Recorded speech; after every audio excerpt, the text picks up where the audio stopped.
Good afternoon, everyone. Is it good afternoon? Is it good evening? What shall I say? Is the microphone even on? It is.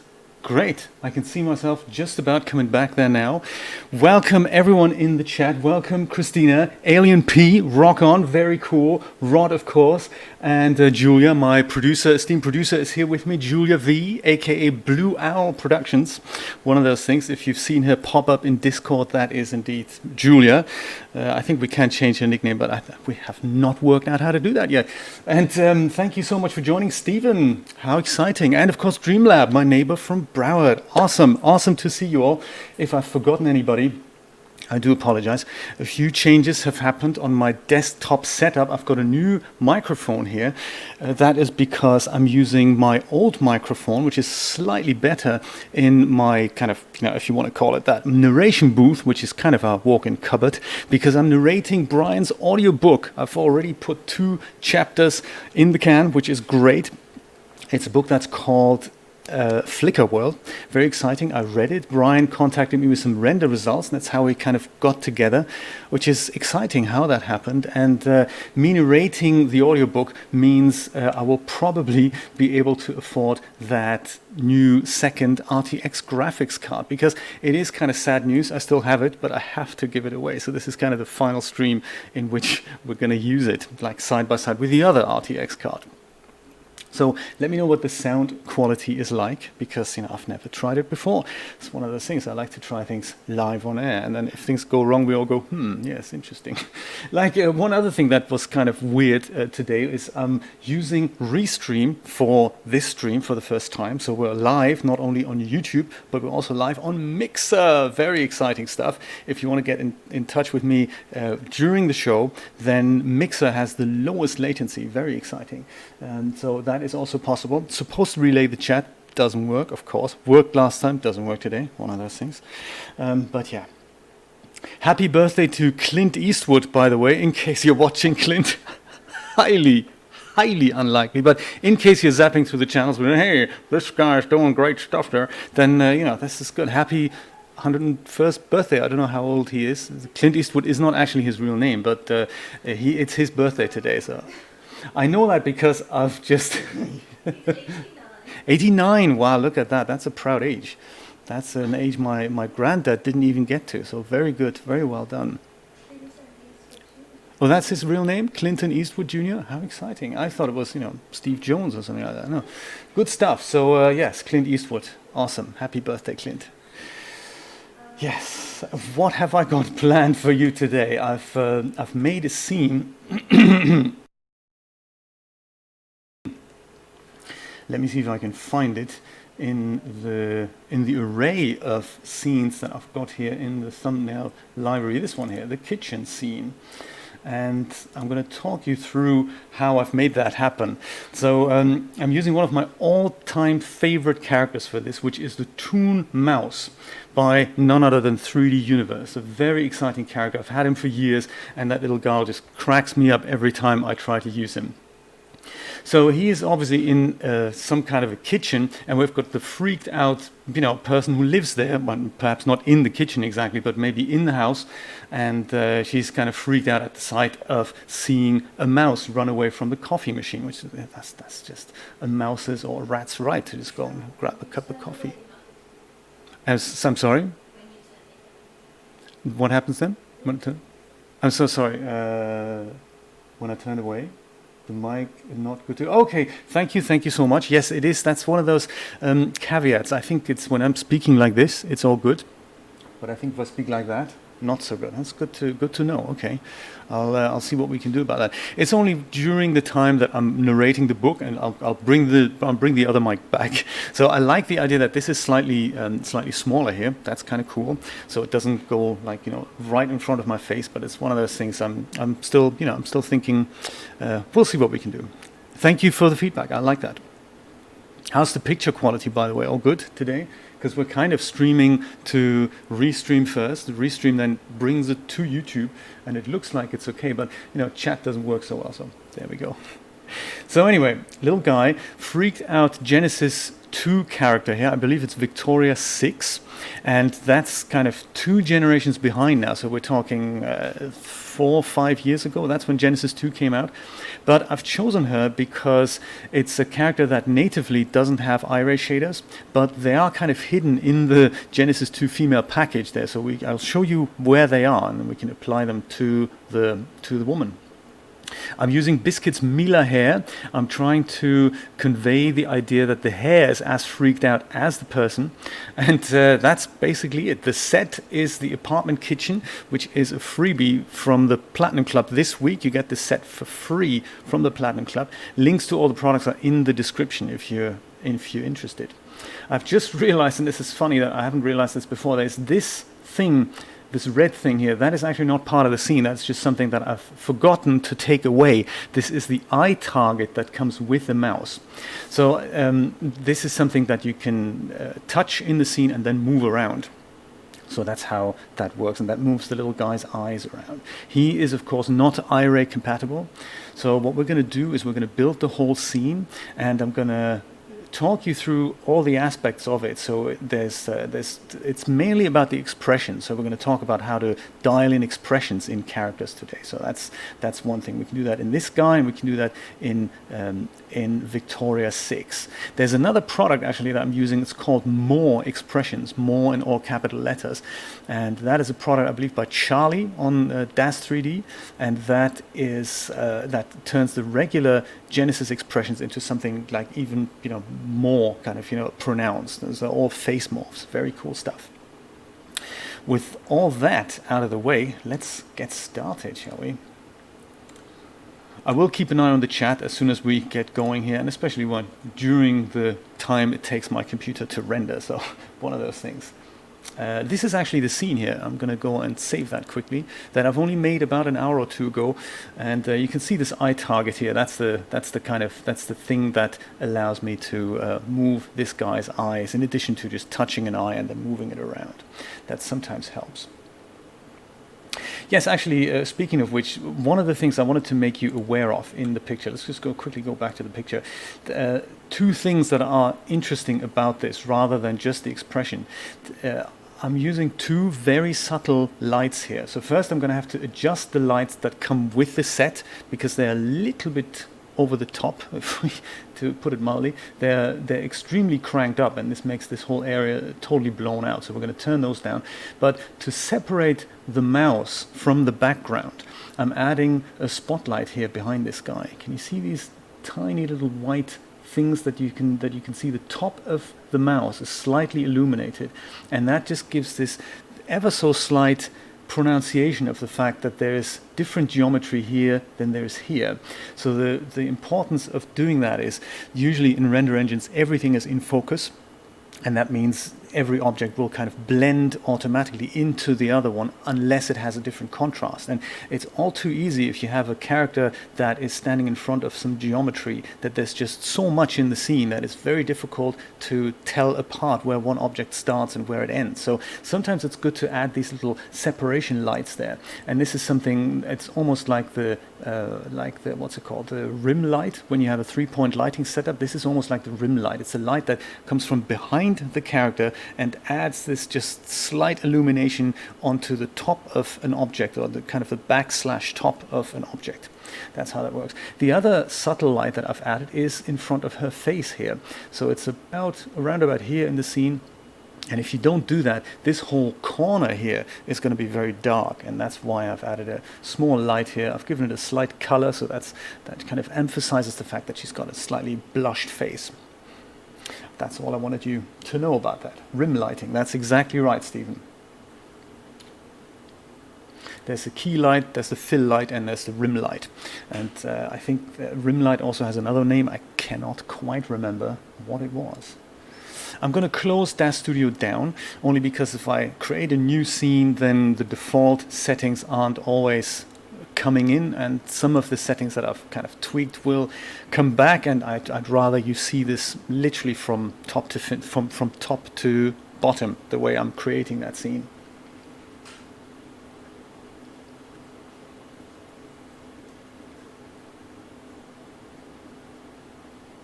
Oh, interesting, Stephen. Thank you for letting me know. It is always a mystery. This whole latency thing is a complete mystery to me as well. So on Mixer, for example, it's like literally instant. So on Mixer, what I'm saying and what comes out is literally there instantly.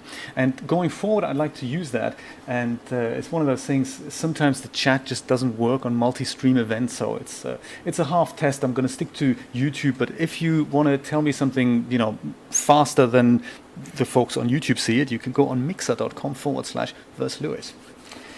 Okay, let's start perhaps with the set. Any votes? Set first, then characters? Yeah, let's do that. Let's do the set first. I've already installed it here. It's in my Smart Content tab, and it comes up under Environments, and there's the Apartment Kitchen here. I'm going to open that, and it comes up with both environments and props. So we have the props separated out. If you want to have the coffee cup or the grape bowl for your other scenes, or the chair or whatnot, or the kitchen base, you can just have all these items individually. That's very convenient. I like it when content creators do that sort of thing. So under environments, we're going to go and load the whole kitchen in. That'll just take a second. That allows me to have a sip of coffee. The nectar of the gods, as Rod calls it.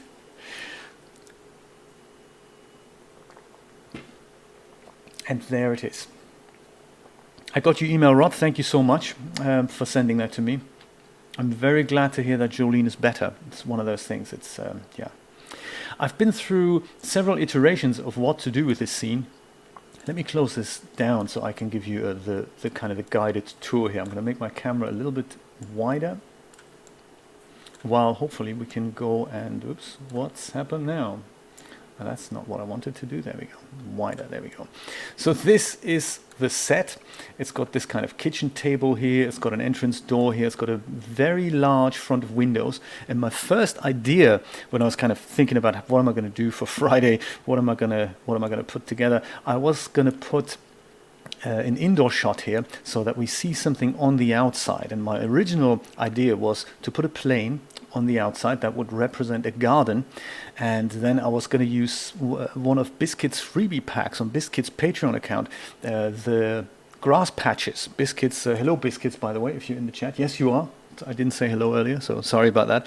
The Biscuits made this little pack that is geometry of little grass patches, varying degrees of them, and I wanted to, yes, I wanted to use that and replicate that across a plane, so that it's kind of a garden.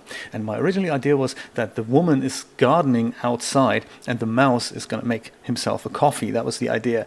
But because of the replication of the geometry, it was so dense that I could barely move the scene. And I thought, it's not very nice for representation, so for demonstration purposes. So I'm going to maybe do that another time, or just create the scene and then just put it up on Renderosity. So I've decided to leave the outside alone and just have sunlight streaming into the kitchen, which is of course here. And then we're getting a shot from somewhere like this.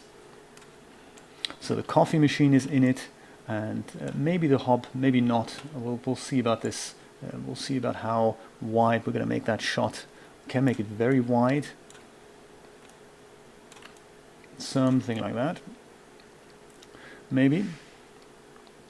And then we can have our character over here on that surface, and then we can have Victoria standing here going, oh, my goodness, that sort of thing. And it's always a little bit tricky to add depth of field in very wide angle scenes, because just by the nature of how the optics work, you get a shallower depth of field effect if you have a longer focal length, and if you have a shorter focal length, it's much more difficult to bring a shallower depth of field in there. We can just about do it, I guess, with this, but that's the reason why things like the GoPro or mobile phones, they have a very, very tiny sensor, hence the focal length is actually extremely short. They're also very wide angle, and that's why they often have no depth of field at all.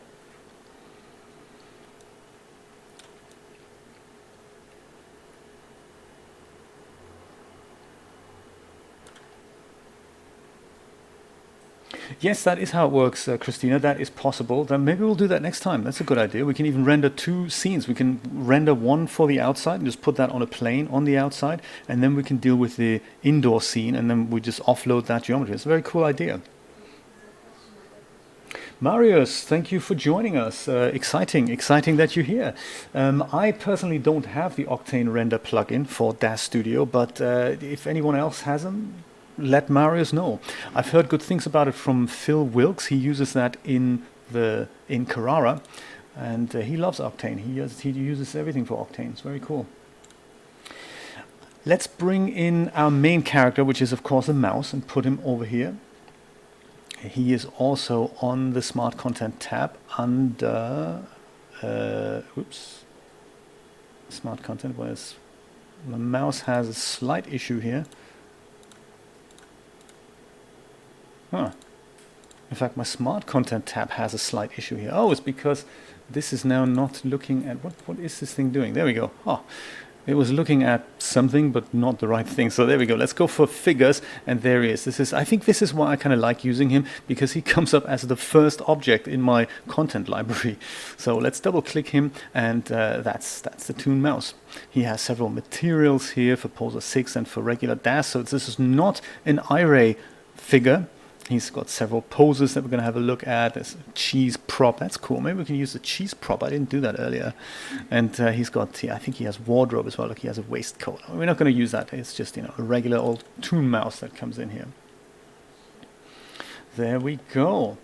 He's probably somewhere around here. So now that I've got my shot more or less framed up, let me go and create a camera from that so that I can lock that in, and that's also at the top here. So create new camera, and I'm going to use the active viewport, which is my perspective view for that. So I'm going to hit accept, and that now has my camera selectable at the top right here. So now I can switch between my camera, which is my scene, and the perspective view, so I can wander around in the scene.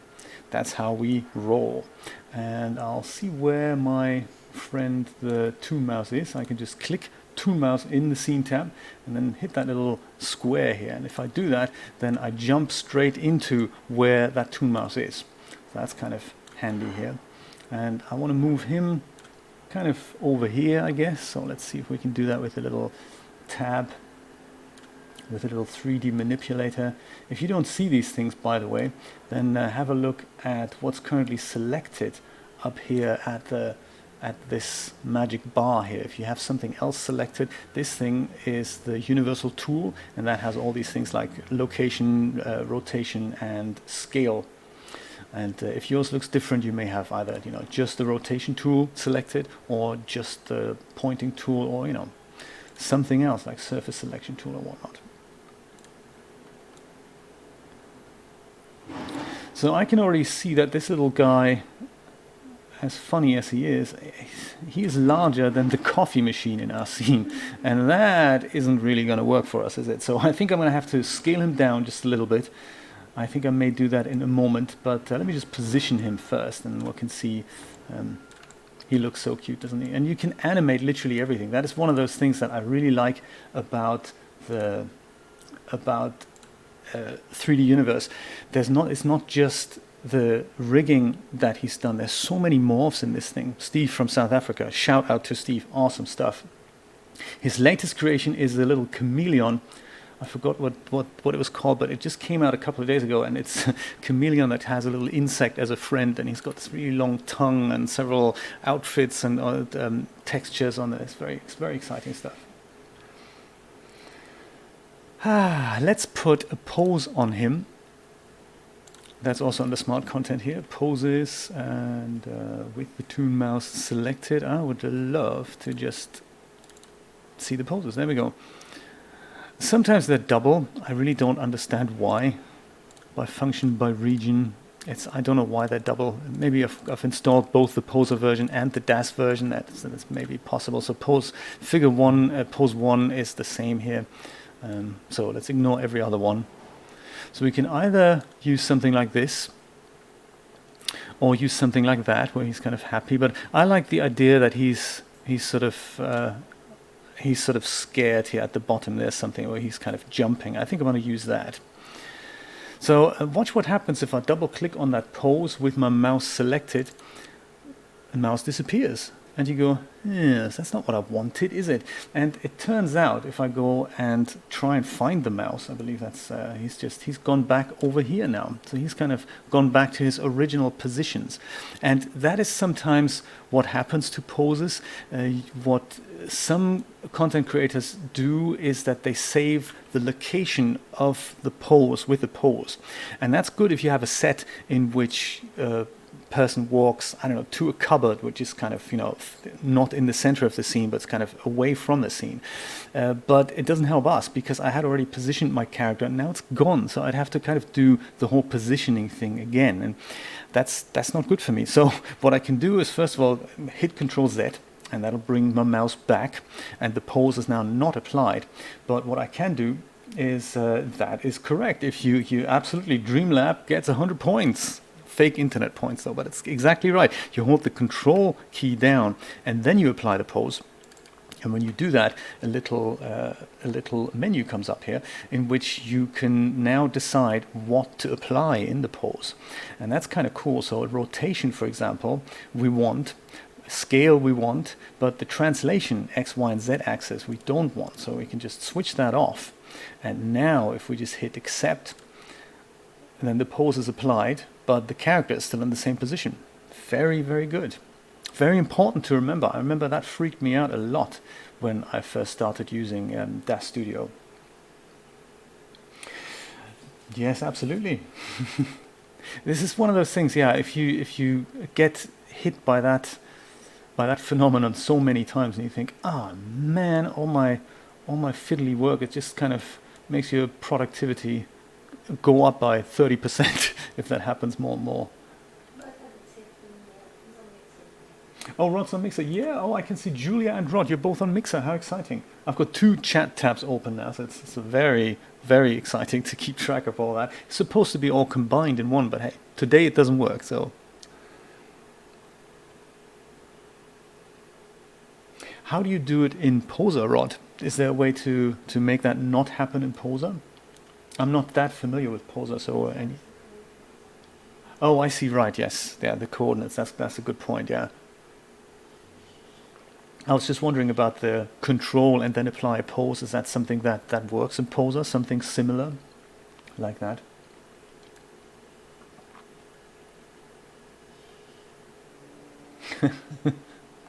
That is, Alien, I'm feeling you, man. I'm feeling you. That's exactly right. So, let me scale him down here with this little tab. Something like that. And his foot's supposed to just about touch the ground here. There, I think that's, he's kind of, cartoonly hovering over the surface as he walks away. A little bit of rotation we're going to apply, and that's, let me look through my camera here.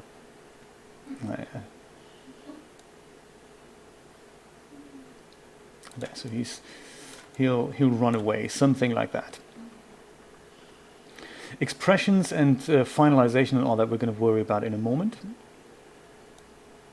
I'm just trying to tweak him so that he's kind of running away from the coffee machine. Speaking of the coffee machine, while we're here, I think I'm going to go and select the coffee machine, and that's in the apartment kitchen, isn't it? Yeah, AK, not delete. Oh my goodness, no, that's not what I wanted to do. Select the coffee machine. I'm going to go and twist the coffee machine around, actually, because we only see the side of it, and it's kind of behind the mouse, and in my final shot I'd like the viewer to see that this is actually a coffee machine. So I'm going to go and rotate that around and move that slightly further back, something like that. We'll worry about the final details later here. Perhaps even move that back a little bit. Yeah, something like that, so that we can see that there's a coffee machine in the scene, which he's running away from. That's the idea. Let's see if we can bring in our other character, our other main character. This sometimes happens here when something's selected. Now, the Smart Content tab defaults to these products here. I don't know what's up with that. I've never really had that before, especially not during testing. So, no selection there. That's really what we want, and it's still not exactly working the way I wanted it. That is super crazy. I've never had this happen before. You see this thing? That should say no selection up here, and that should let me browse my whole library. So I think I can find a way around it by unticking this filter by context box here.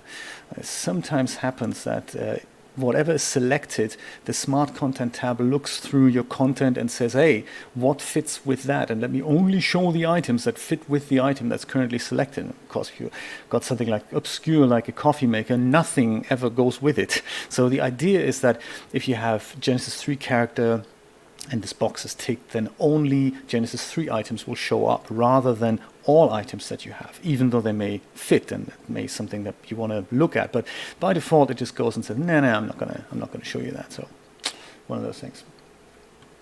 Yeah, it is. It takes kind of getting used to. I like the smart content, Christina, but it's not without its caveats, shall we say.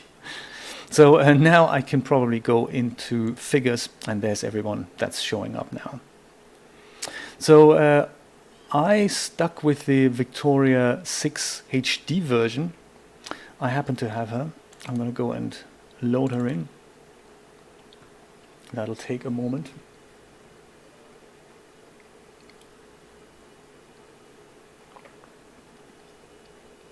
Yeah, the thing with the regular content library that I like is that I know what it does. The Smart Content tab is always this half mystery that does things that I'm always thinking, yeah, hang on a minute, why did you do that now? And the Content library tab is literally just a thing that's just a file browser, isn't it? So that's just very easy to remember that. I'm going to actually make the kitchen unselectable, because if I click into the scene, that's this little tick box here, the little arrow. When that has an X on it, then that means nothing in this thing is now selectable. And that's cool because sometimes you want to select an object in the scene, but you keep selecting the background, and that's just super annoying. And you know, it's you've accidentally selected a light, you use the move tool, and then your light's moved, and you go, no, obviously not what I wanted. So I have this little X icon. You just click it, and when you've got the tick, then it's a selectable item. If there's an X through it, then you can't select that. So it's kind of nice to remember that. So I don't want to select anything of the background here, and now I can't even accidentally, because all I want to select is my character. You can bring this menu up here, this context menu, by just right clicking on the object, because it may be that if you select just this part of the character, you haven't actually selected the character, you've selected her abdomen here. You haven't selected the full figure, and that's not good if you want to, you know, move the whole figure. So there we go. That's just, if you right click on the thing you want to select, you can then go and select the whole figure from here, or double click. That also works, but you know, less clicking is always better. I'm going to utilize my smart content now. I'm going to go and tick that box here, filter by context, and with my figure selected, I should now see only items that go with my Genesis 2 character. So these are the figures that go with Genesis 2. I'm going to go and have a look at my wardrobe section here. Looks like the boardwalk outfit is the only one that's installed currently for Genesis 2. So I'm going to go and double click that to enter into it. We're not going to bother with shoes, but I'm going to go and put the shorts on. Double click, that'll just make them fit right on there. And I'm going to put the top on. There we go. Now we can move our character into place. It'll be somewhere here. You can see how wide my perspective view currently is. I'm going to move her around something like that, and I'll look through my camera now to see where she needs to be in relation to the whole scene here. Sometimes it's easier to work in one of the other views, like the top view or something like that. Or you can also open up a second viewport and then just keep an eye on it, like my aux viewport here. I could just go and have a look at the camera here. It gives me a kind of a second perspective. One to fiddle around, one to keep an eye on how this thing is looking.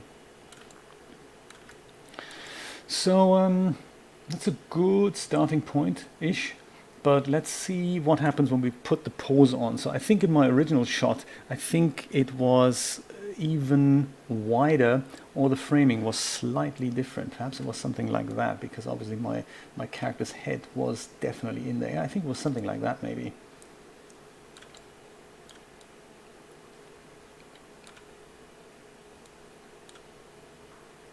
Oh yes, good idea, Rod. Absolutely good idea. Rod's on Mixer, and for some reason the chat isn't relaying. What Rod's saying on Mixer isn't coming out on YouTube. Last time in the test it all worked fine, but of course today it doesn't. Hey, what else is new, hey? Let's see if we can pick up a pose here. I think I found one earlier. I'm also going to use the smart content for that. I'll just head over to poses. And there's these essential Ico poses. I think there was something in there that I liked. Let's see which one it was, if I can remember. It was something where she's just wafting her hands in the air, yeah, like this one here, the who cares pose. That's the one.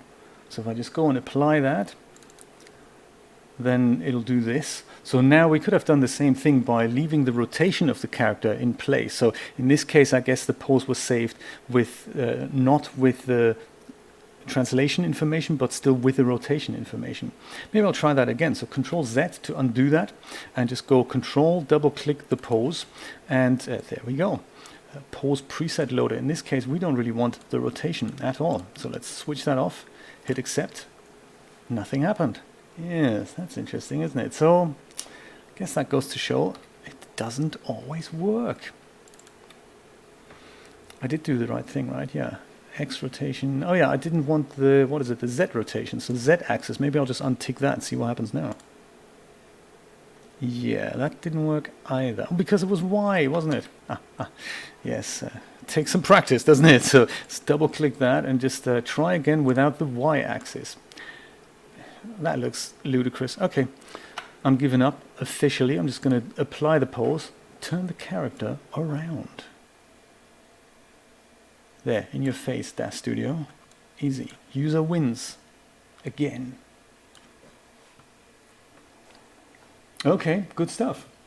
So now you're watching me twice, Rod. Thank you so much. Exciting. So, we're going to deal with the expression in a moment. But for now, let's go and see what this looks like in my camera here. So she's way happier than I want her to be. I also want her to kind of lean forward a little bit. Let's go and see if we can. Yeah, I really need two viewports, don't I? Let me just work in two viewports then. That's up. If you ever want to split your viewport, that's up on window viewports, and you can say side by side or top and bottom to split this into two viewports. I think I'm going to do this in top and bottom since this is like a 16:9 version. So I'll do that. Up here I'll have the camera, and at the bottom viewport I'm going to have the perspective view to kind of fiddle around. You can also make that top one a little bit smaller. There, I think that's going to be good. So in my case, I'd like to. Whoops! See this. This also happens sometimes. If you do that, Control Z will do you a favor there. I like to move her around a little bit and twist her towards the camera. And it's sometimes a little tricky to see these little markings. I'm also going to move her further to the actual counter here. And now that means I have to move her way to about here. I see she's not quite in the scene. I'd like for her head to be in the scene, so I'm not entirely sure how I'm going to make that happen without screwing too much with the framing. Because, you know, we do want both the mouse and the lady in the picture. Is a wider frame of view the answer? It looks like it is. There, let's try that. I totally agree with you, Rod. It's interesting if you try to set up the same scene twice, it always comes out a little bit different, doesn't it? So I think I like this. I think I'm going to go with this, and I'm going to this pose is not quite there yet, so I'm going to deal with that next. The hands are kind of it's true. The pose's title is kind of who cares, but I want them to be more like this, so that she's kind of defensive about the fact that there's a mouse or a rat in her scene. So what I can do there now is I can select her arm, her lower arm here, not so much the hand, but the arm. So I can go and right-click that and see if I'm selecting the right thing here, left forearm, and then on the parameters tab, this kind of, you know, it depends on how you want to set her up. On the parameters tab, you can go and twist these things around. Now, twist, bend, and side. You can do that with the regular 3D manipulator tool as well, but sometimes it's difficult to see what does what. So I use a combination of this here in the parameters tab, and you can try twist and see what that does. So that's what I want. That's exactly what I want. But in the viewport, it's often difficult to see what you're doing. If you look closely, then oh, hello, Karen. Hello, Karen. How you doing? Good to meet you. Nice to see you again. If you do that, there's also something just next to it in the viewport. You can see this little round thing here. That almost does the same. So you have the same parameters split out into these values. So red, green, and blue are pretty much the same. And if I move the twist slider, it's the same as moving this thing here. So I can hover over one, like the red one, and then I can twist the actual little bit here. And it does the same thing, but you can also see the limits that have been applied. So I can't rotate this thing 360 degrees. It's a visually different representation of what we have on the slider. The slider does this automatically. It has limits applied, and I can only twist the arm from here to there, and nothing like a 360 degree rotation, because that would just be unnaturally kind of painful. So there's limits applied there in the rigging there, and you can have this similar representation here. You can see the limits, and sometimes it's easier to move bits and bobs around. And the fascinating thing about this tool here is that it's also got this middle button, this kind of pose dial here, the white blob in the center. And that is something like a trackball. You can see that like a trackball that you left click and move around, and then you can affect all 3 sliders at the same time, and that makes posing sometimes easier. So it takes a little bit of getting used to, and it may not be what we want in this case, but you can see the effect that this has on her arm. So if you know where you're dragging the trackball, you can probably fairly easily dial in the effect that you want. I just wanted to mention that. I'm going to undo that because that's not the effect that I want. And I'm going to go and stick to the little, either the little twisty slider here or the little outer ring, and just make her hand a little bit more defensive here. And I'm going to do the same thing on the other arm here. Left click on that and go, sorry, right click on that and pick the right forearm. And once again, I'm going to just use that slider and go like that.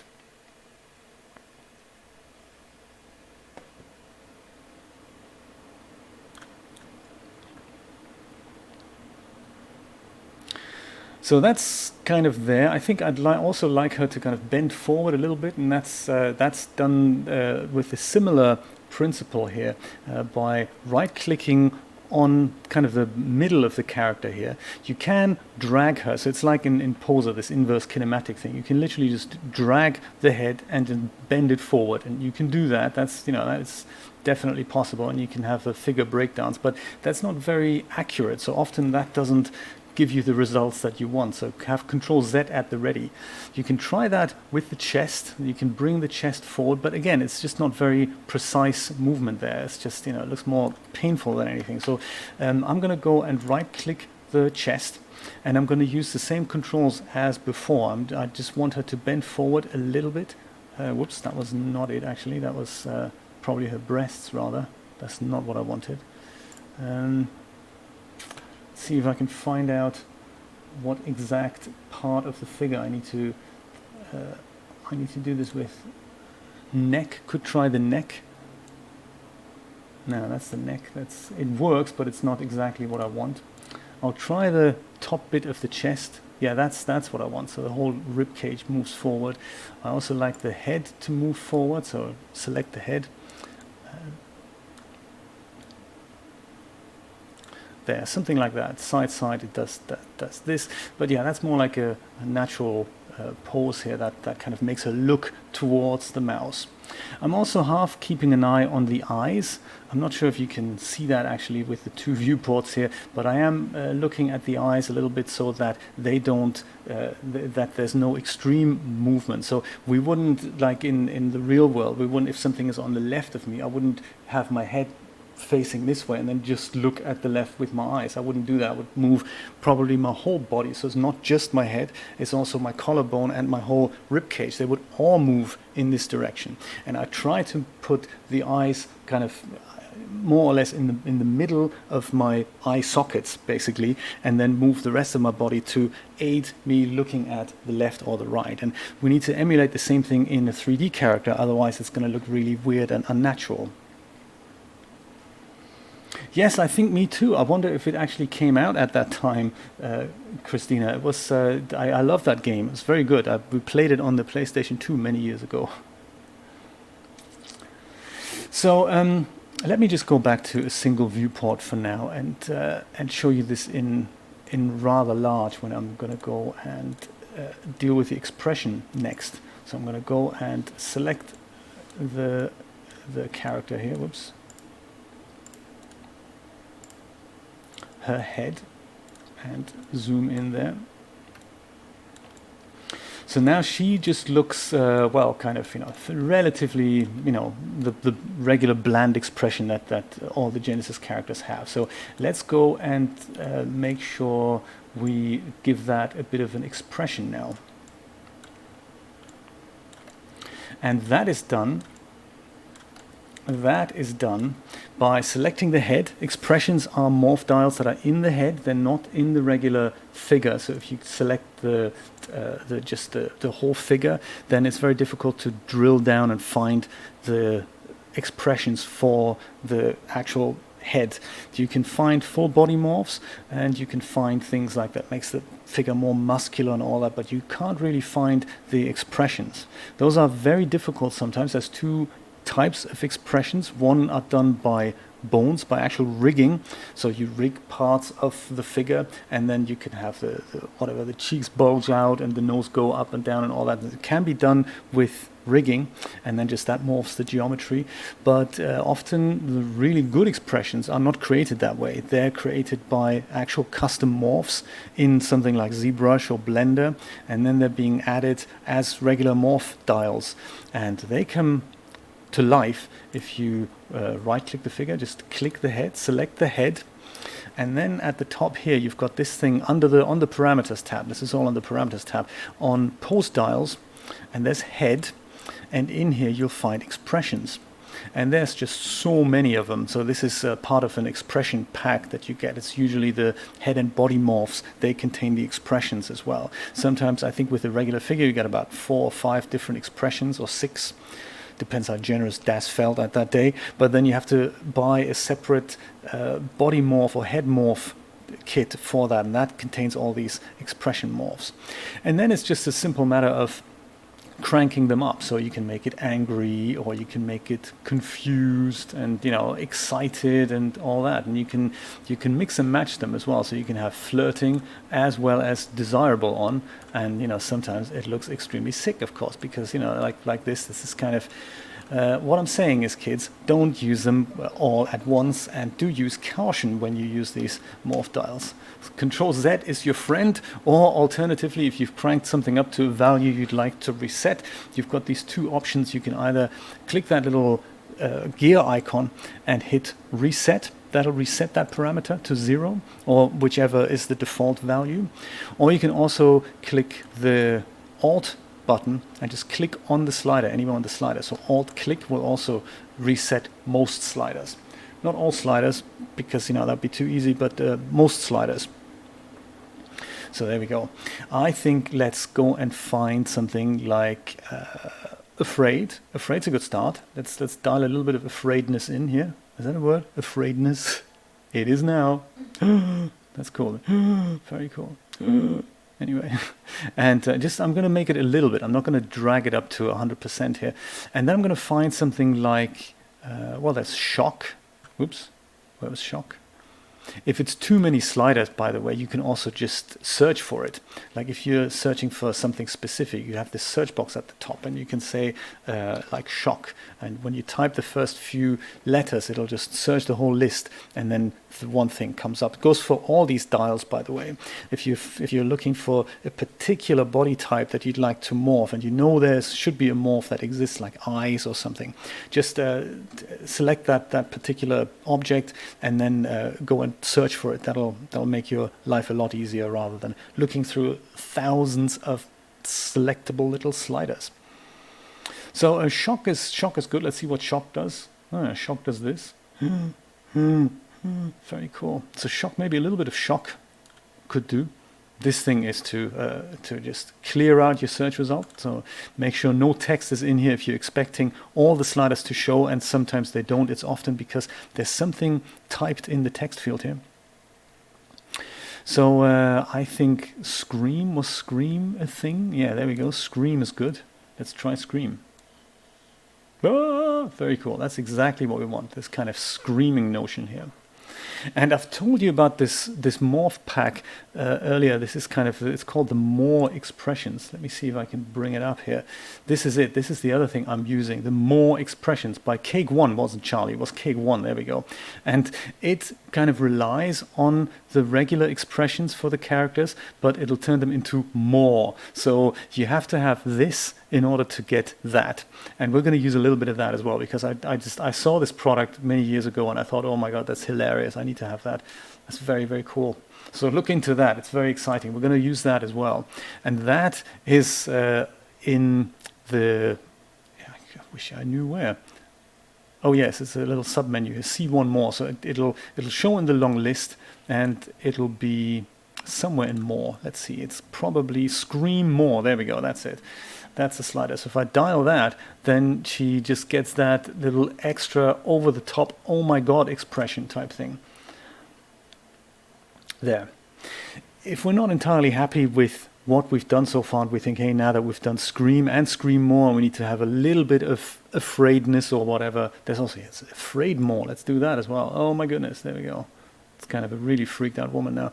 If you ever want to see, hey, there's so many sliders that are in use and there's some that are not in use, you can also use this thing at the top here, which is currently used, and that'll filter out this whole list of the table here and only show you whatever is currently in use. So if you click that, then currently in use is afraid, scream, shock, afraid more, and scream more. And now you can kind of dial them down. So this is kind of a good way of just dialing some value in that's not the default, and then to filter out what you want to work with. That's kind of cool. Also works with the rotation, translation, and all these things. So I'm kind of liking that expression here. Perhaps you know.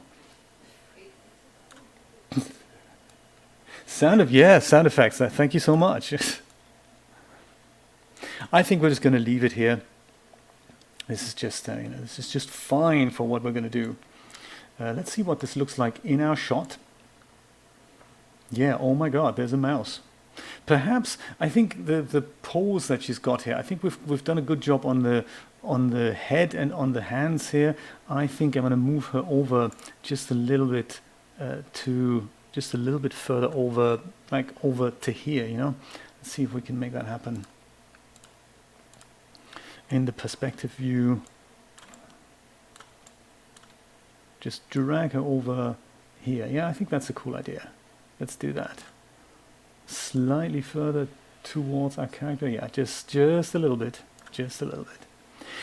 Because we're not really going for realism here, if I find that the top of the character's head is a little bit cut off, because we don't see her feet, I can just, you know, make her sink into the ground a little bit. I mean, no one's really looking at that. So whatever we don't see in the scene is totally fine. I could even have her feet kind of go into the kitchen cupboard thing here. It's, you know, if it helps the scene and we don't see it, it doesn't really matter.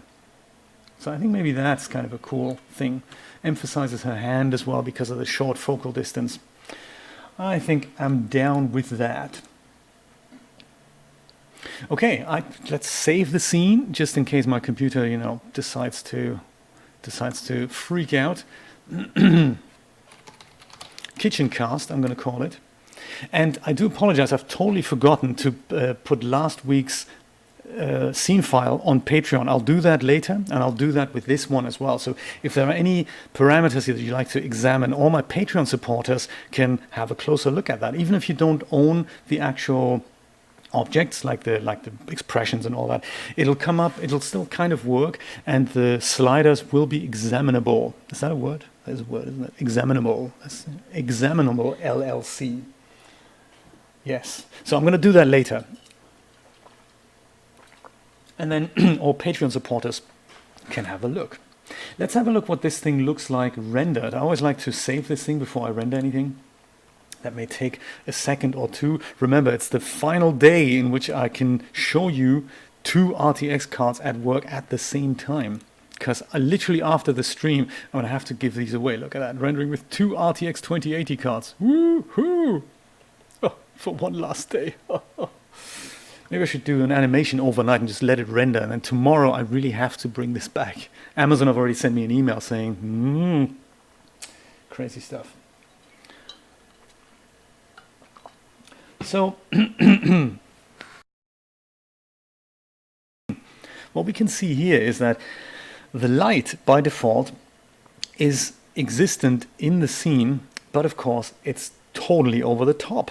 So that's really not what we want. I think this is just way too much, and it's just, you know, we need to work on that. The developer of this scene has added light emitting surfaces over here, and over here, and here, and even here. And that is what makes up our light, together with potentially, let's have a look, headlamp. So auto headlamp is on. Let's just make sure we're going to switch that off on our camera. This is my camera tab here, by the way, and I don't want the headlamp from the camera to kind of, mess with our scene. So I don't want to do that. I'm going to switch the headlamp mode off on the camera. But then the next thing, yeah, tone mapping, I'll play with tone mapping later, Dreamlab, but the thing is, it's just emitting too much light here, and this means the skin is all blown out here, and it's just way too much light on the kitchen counter. So I think we need to work with that. I don't think I can do that in tone mapping. And to find out what surface this is, first of all, I need to go back to my scene tab and make my kitchen selectable again. If I don't do that, then I won't be able to pick the surfaces. So let me just go and make that selectable again. And then I'm going to go and pick my surface selection tool. That's this little guy up here. If I select that, then I can go and hover over many of my objects. And the ones that I'm interested in are the ceiling lights here and this thing here. So that's the light strip. It just about looks like that AK light. So AK is the apartment kitchen, I think. And that's the surface we're going to select. Zin Sim, how you doing? Greetings. Glad to see you. With that selected, and I'm just going to leave iRay running here, I'm going to head over to the Surfaces tab, in which I can now see that the AK light is selected. So that's the surface I want to work with. And here I can now go and open that. This gives me all the iRay properties of my scene. And what I'm interested in is here the Emissions tab. And that shows me two things. And one, and I can kind of see the effect of that in the scene. One is that we have a lot of light. We also have a very low emission light temperature. And the developer has made the light kind of yellowish, so that gives us this way too yellow for my liking effect. So we can work with that. So first of all, using the emission temperature and a color on the light, that's never a good idea. Pick one and stick with that. So either you make the emission temperature lower, or you leave that on the default and then you tweak the color of the light that it emits. But doing both, you're not really doing yourself a favor there. So I'm going to go and click that and just bring the white light back, and that'll now make that's going to be a little bit of a difference now. But the bigger issue is that the luminance tab here is cranked up to something rather large. Let me just count that. This is 1, 2, 3, 4, 5, 6, 7 zeros and a 1. What is that? 100 million. It doesn't really need to be that high. So I'm going to go and reduce that, divide that by 10, and then we'll see what happens there. It's getting there. It's getting there. Let me just subtract another 0 and we'll see what happens now. That looks more natural to me now. So I can see that this is now just emitting light, but it's not that huge. So I can now see that there's shadow and definition in the figure actually. Not a lot just yet, but it's it's coming together. And that just means this now lights up as it would in a regular kitchen. We can maybe crank it up a little bit, but I think, I think I'm going to stick with this. I think I'm going to stick with this. Emission temperature, 3000, that's kind of a very warm light. I think I'm going to make that, so the regular value here would be 6500. Whoops, so sorry. Oh, there we go. So Alt-click doesn't work on emission temperature, by the way. That's what I meant with it's not quite implemented everywhere. So reset will do the trick, but Alt-click won't do the trick. It doesn't work on every slider, just so that you know. So 6500 is regular daylight, but it is quite correct that these things like LED strips, they wouldn't perhaps emit that sort of temperature. I'm thinking I'm going to put that down to about 5000. That's closer to what these things are like. Between 4,000 and 5,000, kind of depends on what product you buy, I guess. But so that's that. I'm going to do the same thing with these lights here. Up here, those are very similar. I'm going to click that with my surface selection tool, and that's now on a different object. Under AK light, I'm going to go to the emission, and yeah, we've got the same thing here. So I'm going to go and set this to white light as well. And the temperature now is 4000, so I'm going to leave that in place. And the luminance that these guys emit, yeah, I'm going to make that a little bit less as well. Divided by 100, is that too late? That's just not enough. So I'm going to divide by 10 so that we have a little bit more light in the back here. Did you do that? DAZ Studio. Yeah, that's a bit too much. So I'm going to knock the 10 off and replace it with a 5 and divide that by 5. There. I think that is closer to the ambiance I'm going for here. Yeah, I think I'm going to leave it like that. Shall we get rid of the noise? I'll take votes. Shall we get rid of a bit of noise and use the denoiser, or shall I leave it without the denoiser? You vote. You let me know. And I'm going to go and say save this scene for now, and I'll see.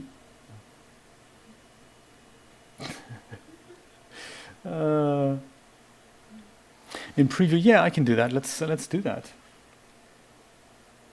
Let's do that. Under render settings, under editor, let's head over to filtering, and let's switch it on, and then we can see that in the viewport as well. And then it looks less noisy. Perhaps YouTube is happy about that as well. After 8 iterations, it kicks in. Boom. Very nice. Very nice. No noise. Very cool. Doesn't look great the first few iterations, but it's certainly, there's no noise there. And I like it because it really lets me get a preview of the scene just, a little bit more accurately. I'm going to twiddle with the framing some. I'm going to go and do this so we see this more from the rat's perspective.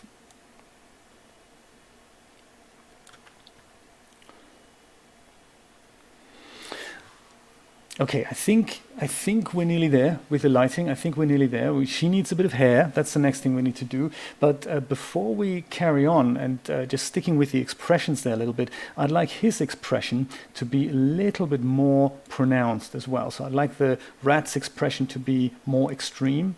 And I haven't worried about the eyes yet, so I want to use some fiddling with the eyes so that they actually look at one another. Right now they've got this dead stare in the middle, but they're not really looking at one another. So she's kind of pointing his way, but I'd like the eyes to kind of move a little bit into his direction.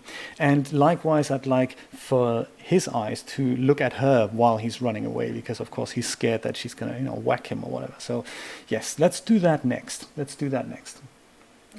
Dreamlab, it is so super difficult even entertaining the idea. Sometimes I switch the second RTX off just to get into the mindset of, well, this is what's going to be like from now on.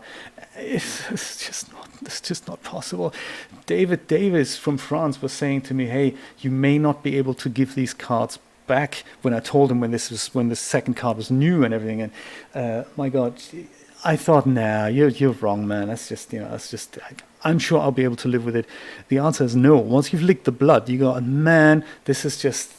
But I suppose Ira is just such a hungry, powerful engine. It just, Rod's friend here is saying that he has 4 of them, 4 2080 Ti's in God knows whatever setup that is. Was it Rajib, Rod? My God, I need to meet that man. Unbelievable. I think we need to do a bit of an interview there with him. Should this happen to you, I've gone back to the texture shaded viewport here, and I saw the scene like this, and that's a little bit dark-like. So if you want to bring a bit of preview lighting into your scene back, that's Control L, that'll bring that back, and then you get a bit of a preview of what's going on. So let's work on those eyes. I'm going to go and make the kitchen unselectable again, so that there's no mishaps happening. And I'm going to have 2 approaches here. So 3D Universe has given us this eye target. I'm going to use that to move the mouse's expression. But I'm going to use another trick for Victoria's eyes here. So first I'm going to go and select one eye at a time. Right click and select right eye. And then in the parameters tab, I'm going to go and, with the right eye selected up here, there's under General tab, there's under MISC, you can see the point at parameter here. You can isolate that under MISC, that's just this one. And that lets us now point each eye at a particular item in the scene. And I'm going to go and point it not so much at the rat in total, but at the rat's head. So you can be very selective where you point that at. Let's see if we can make that happen. So under Toon mouse, under hip, under abdomen, under chest, under head. There, actually head, that's it, it's perfect. So let's select the head. And when you do that, it looks a tiny bit scary. You often can't see it with the whole manipulator in place, so that'll be enough. So she looks like, she looks a little bit crazy now, but that's just what she is, isn't she? A 3D figure. So let's do the same thing with the other eye now. So right click and select the left eye, and then we're going to do the same thing. Point at, sadly I'm going to have to select this all again, because otherwise it wouldn't be fun, would it? I'm going to go and select the Toon mouse's head. And now both her eyes kind of stare into his direction, directly at his head. So that's cool. Often in this kind of 3D preview, it doesn't look that realistic, but once it's rendered, it's actually a very realistic way of pointing the eyes. Now, the only thing that is already apparent is that in order for her to realistically look at the mouse, her eyes are very much at the very kind of extreme bottom left there, and that's not natural. So what humans would do is they would probably, rather than do this, they would probably turn their head while looking at the same thing, and that'll move the eyes into the correct position. So that's why this is a cool tip, to point the eyes at the mouse, because now if I select her head and tweak it into the direction that I want. Well, maybe, down is good, left, right, look at that. If I do that, her eyes kind of keep pointing at the mouse.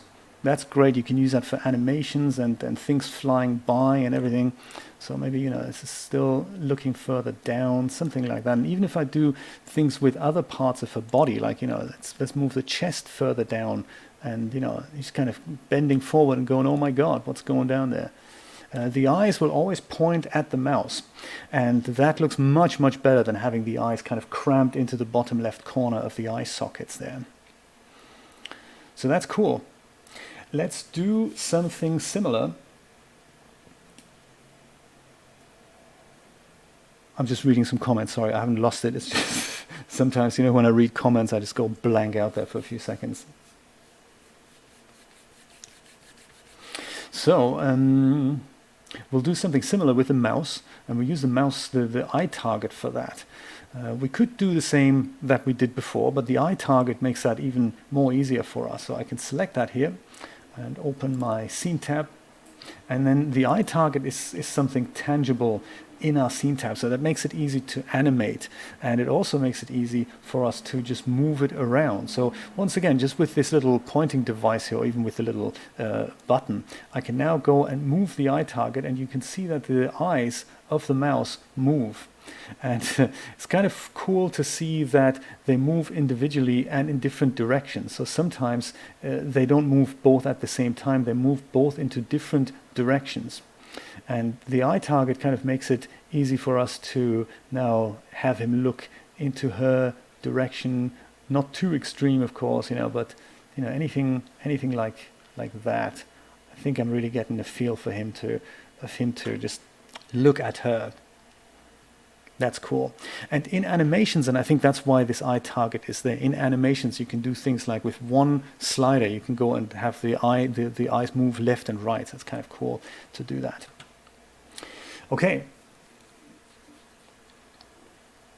Yes, the thing with the denoiser sometimes is that it's I've done this animation recently in which you've seen it in the kind of pre-title sequence there, where the sun moves, and in the parts where the sun was shining onto my logo, what happened was that the reflections in the kind of water pool were not as accurate and not as nice as they could have been. And with the denoiser on and a single image render, I didn't actually spot the difference. So I had about 300 iterations for that, and it looked good on a still image, but as soon as it was an animation, those flickerings in the reflections from picture to picture looked different, and that was not so good. So I had to re-render the whole thing again with about 500 to 600 iterations, and then it was just about okay. But that's where the denoiser kind of suggests to you, hey, the image looks great, but if you let it render just that little bit longer, you get very much subtle details, especially on reflections. So anything chrome, anything glass,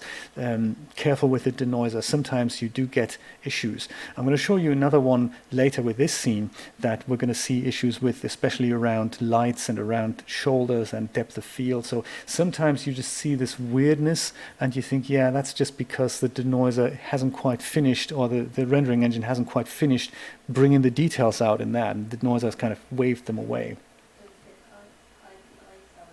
Alien, thank you so much. I think I'm going to do that right. You get 100 points.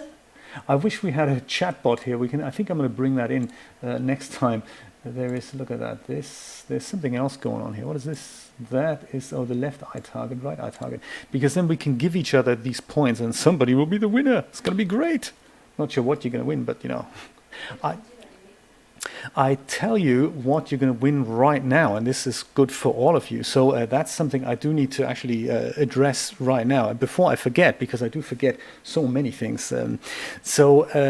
I've created a Discord server, and I wasn't quite sure how to use it and what to do with it, but eventually I'd like to have this kind of discussion that we've got going on here.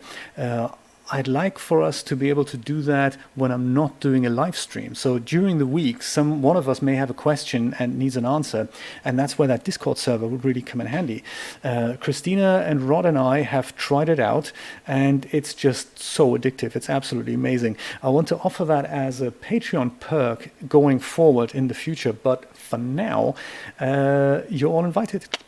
And the invitation comes right here into the YouTube chat right now. So for the next 24 hours, this is open for everybody, and I'm going to keep bringing these out for the next 2 months or so, and we'll just see how it goes. I'm not entirely sure what exactly we're going to use it for, but I thought it was super, super awesome. So if you're interested in keeping the conversation going, join us on Discord. Limited for the next 24 hours. There we go. Oh, have I not done that? Oh, there we go. I'm also going to put it on a Mixer. There we go. And on Twitch and on Picato. So my good friends from Picato, in case somebody is watching, there we go. Join us all on the Discord. Yes, absolutely, Zinsin. That's the link in the chat there right now. Yeah, go for it and join in, and we'll see what we do with it going forward. I can see this working so well for collaborative work and for all kinds of things. Yeah. Hey, there we go. That was quick, wasn't it? Julia says somebody's just joined. Very exciting. So there we go. That is our scene almost done, except for about 12 things that I want to obviously do. So one of them is that I'd like to do something about the outside light that shines in. Let me go back to the perspective view and just tumble the scene around here. And we'll see what's currently coming through these windows. Let me go and save my scene. That's always important. Let's go save it. Let's go switch it over to iRay. And I just want to check the default IBL that's going on there with DAZ. So I want to do something slightly different there. Nothing over the top, but certainly something that just makes it look just as if there's natural daylight coming into the room. So what let's do, that's what Darren Lyle always says, that what let's do then is go under render settings and have a look on the environment tab here. And just like last time when I created that sunset outside, I'm not going to do that here. I'm just going to go and switch off that environment map here. Just go select it and pick none, and then that will not have that horrible little IBL, the default IBL in there, which has its uses, but we're not going to use it now. So let's go and draw the dome, and that's now the dome. Now I would like to maybe make it so that it's something like let's say 3 o'clock in the afternoon. And I'm doing that because I would like for the light source to shine through these windows. So in order to do that, I need to rotate my dome and find where that light actually is coming from, because right now I can't quite see that. And it's only going to be very subtle, but it'll help because it'll give us light going into this, so it'll brighten up the characters' faces there a little bit. So let's go and do that now. And that's the Dome Y rotation, of course. I don't really know which way to twist it. I'm just going to go and see what happens and see when I get kind of a lighter portion streaming through the window here. I'm kind of confident that at one point it's going to happen. This could be it even, possibly. So there we go. This is now giving us a little bit of a light source coming in from the window. I kind of like that. Yeah, there we go. You can see that just about here, the shadows that these straps are casting. So the light source is here, and this is how I can tell by these straps on the floor. If I move that a little bit further, you can see that these straps keep moving. And now they're at a less steep angle. And if I do this, I should just about see, I mean, this is literally subtle, but it's now looking as if sunlight is streaming through my large window. And that's exactly the look I wanted to go for. And I think this is going to brighten up both our characters' faces there just a little bit, because you can see all this shadowness going on with these subtle shadows here as well. There. Those are the indications of shadows. Talk Tuesday, I love it. What time shall we do it? Make some money. Yeah, that's actually the only time I can do it because I'm working on Tuesday. So 10 a.m. Tuesday. Join me. Oh my God, it's terrible. I did this, I uploaded a video the other day and I did it with the premiere. And my intention was to obviously get up and get out of bed. Dreamlab was there and I wasn't. That's terrible. After it was over, I was thinking, oh man, I missed my own premiere. That's terrible. So I felt really bad about that. So I'm glad you were there.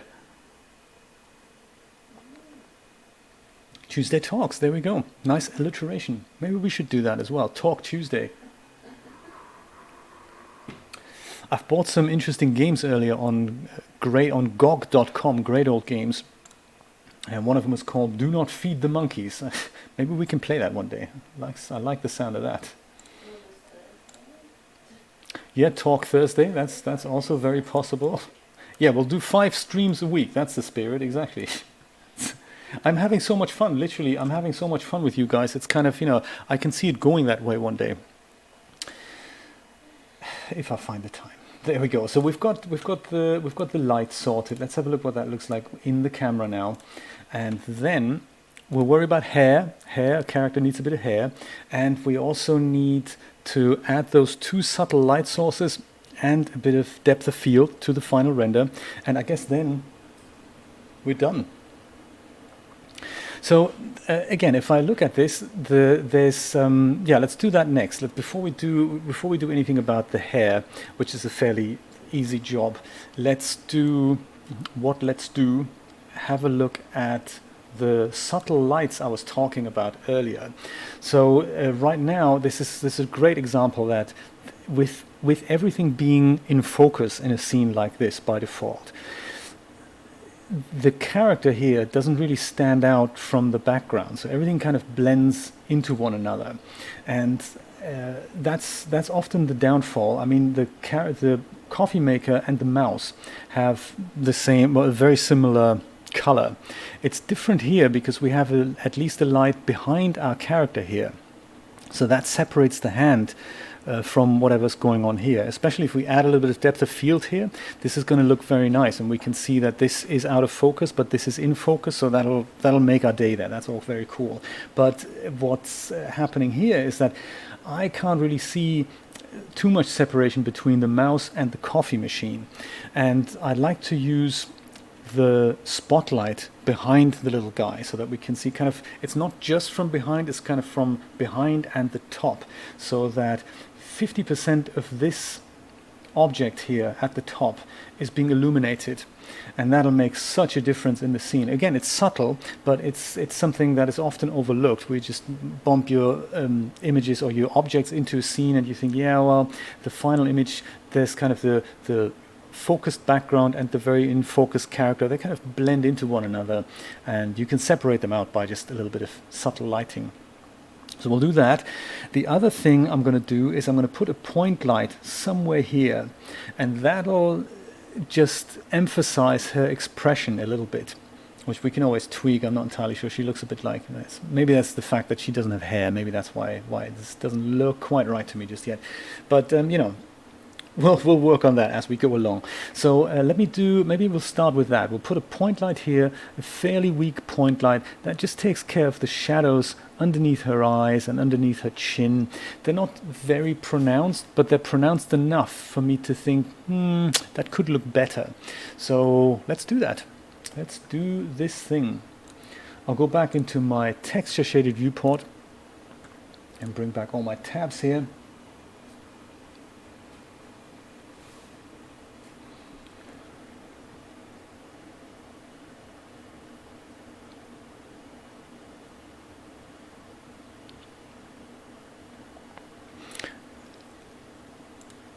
And I'll go and create a new point light. All these like spotlight, point light, distant light there, I'm going to explain those in an upcoming video about parametric lights. That's going to be the next video in the DAZ Studio 101 series. Definitely coming up this week, probably, this week going forward. I'm just looking for that point light. Here it is already. That's very cool. Let me go and switch my 3D manipulator tool on again. And I'll just eyeball its position somewhere here, make it a little bit higher. So it's gonna be helpful because it'll illuminate her face, and it'll also illuminate, well, anything in front of her. So it'll also help with our little guy here. That's gonna work with that. Now, to see the effect of that light, I'm just making sure it's kind of equidistant from all objects that will be involved. So I don't want to be too close to the face, because otherwise we'll see like a fairly defined light spot on her face, and I don't really want to do that. So I'm going to make sure this is all kind of just in an equidistant position from literally anything. Let's switch this back to iRay, and with the point light selected, I'll go to the parameters tab. And I'll go to the light tab here, and that will give us some bits and bobs here. My preferred options right now will be under the photometrics tab. So currently it's not even noticeable. It is active, but it is barely noticeable because the luminous flux value is extremely low. I don't really know why they've done it in DAZ Studio, that the default parameters are literally as if nothing is active, so that confuses pretty much 90% of all users instantly when they're dropping a light and it doesn't work. So I'm going to crank that up to something like 10,000. This may be too much, but we'll see an effect of the light. Yes, we can see that. So this is way too strong. Let me go and switch the 3D manipulator off, and perhaps also in the perspective view, I'm going to go and zoom right in to the effect that the light has for these guys here. So yes, 10,000 is way too much, but if we try 5,000, we can just see that there's now a little bit of an effect there, and I think this is exactly what I want to do here. I can, just to show you a before and after, if I go and switch the point light off, you know, I think I can actually switch the iterations for the denoiser to 0. Denoiser start iterations are usually on 8, but if I make him 0, then the denoiser is going to kick in literally in an instant. So the first iteration, we already see the denoiser being active. It doesn't always look awesome, but for us, it really gives us a great before and after thing. So if I now switch off the point light, hours later, there we go. You can see the difference. So this is now the kind of darker face, and as soon as you switch it on, we have the more illuminated face. And you know, it may be still a little bit too strong. I could, instead of fiddling with the intensity, I might just bring that further down and slightly further away from her. I think I might do that. Yeah, I think I might do that.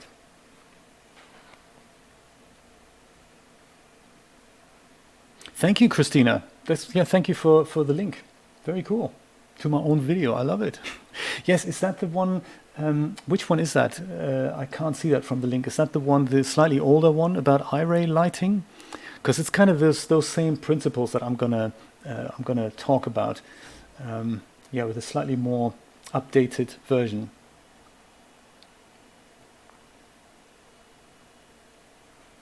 Dramatic lighting, that's right. That is a good, yeah, absolutely. I forgot about that tutorial completely. That is a good one too. Yes, thank you for posting that. I appreciate that. Yeah, the denoiser, I really like it active literally all the time because I'm thinking, hey, that's just so cool. I will go and fiddle in my perspective view over here. That's just so that I can select that light a little bit better, which is of course super difficult as always. So yeah, I'm going to put that back here and literally just over here, and then perhaps just down some. Let's see what that does. Does that do what we want? Yeah, so this is still, it's still giving me that type of effect, but it's not going overboard with it. I think that's kind of my point. Make sure it's subtle. It's very easy to go over the top with these things. So I think, I think we're there. Just as a quick comparison again, if I switch the point light off, then I get that kind of, darkened face. So it's, everything is there, but this is literally just like as if you apply that tiny bit of a emphasizing thing there, that this is what we want to focus on, that expression, because she's terrified of the mouse. So there we go. Oh, I know. It is crazy, isn't it? And can you imagine what it's like with the 2080 Ti's? Oh my God, it's just. I think you use that system for 10 minutes and you go, yeah, sorry, I can't work with slow graphics cards anymore. I've got another system which has my 970 GTX 970 in, and a picture that renders on this machine in 2 minutes renders on him in about 12. And I'm thinking, my God, how did I live with that for so long? But it's just, if you don't have the cash, it's really difficult to do anything else. I mean, it's just, I have no idea how I'm going to finance the second card. Well, Brian's book, that's going to be one part of it, but it's kind of, yeah, that's one of those things. Let's work on the spotlight now. Oops, I'm going behind the scene there now. The spotlight is going to come in from behind the mouse. So I'm going to go and just do that. Move behind the little guy, and that's this trick that we can use that I really like. You position the perspective view to where you'd like the light to shine from. So in my case, I'm going to kind of focus on the mouse. In fact, I'm going to go and right-click the mouse head and make sure his head is selected. And now I'm going to go and click that square. So that'll now kind of position the head in the middle of my scene. And that's important so that I'm rotating around his head, because that's what I'd like to emphasize. And I'm not gonna be behind him like that, but I'm gonna be slightly like 45 degrees from about here. So I'm aiming this so that it's the opposite direction of where I'd like the light to come from. So I would like for all of these things to get a little rim here. And maybe I'll do it this way. So woo! Thank you so much, guys. Awesome. Woohoo! I love the little walking guy there. Thank you so much, Biscuits. Oh, and thank you so much, Christina. This is so awesome. Woo! Super chat in the making. That will actually go towards the new graphics card, by the way. So this is exciting stuff. Do you think it's little amounts? But no, it all adds up. This is all going in the big pot. That's totally going to go towards that legal second RTX 2080 card. We've had so many discussions about this, because one of the ideas that I had was, well, why don't just, since I have two boxes, why not just put a really old graphics card into the 2080 box and send that back to Amazon, see what happens. And obviously this is not something that we should be doing, because it's all highly illegal, and this is why we're not doing it. And I'm grateful for the fact that I was able to play with this for so long. But I've decided now I can't do it. I just I'm too honest for that. So yeah, one of those things. So I'm going to work on getting that second graphics card legally. There we go. Just thought I'd mention that, in case you're watching Amazon. So with that perspective view pointed at the right spot here, let me go back and change that to the texture shaded view again. I'm going to go and create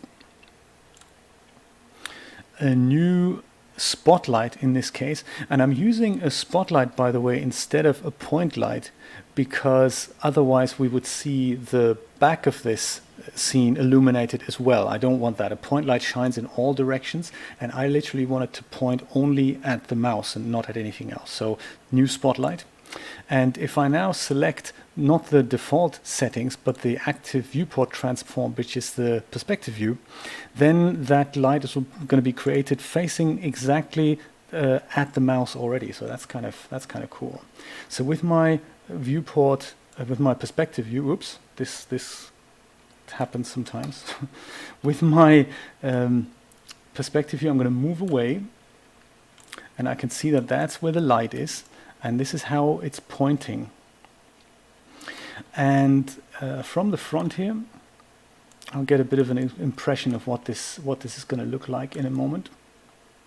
But what I can now do, and this is kind of cool, I really like that about DAZ Studio, you can look through the light and make adjustments as you go along. So you can go up to the perspective view thing, what viewport you're looking through, and you can literally look through the spotlight that we've just created. And when I do that, I get this.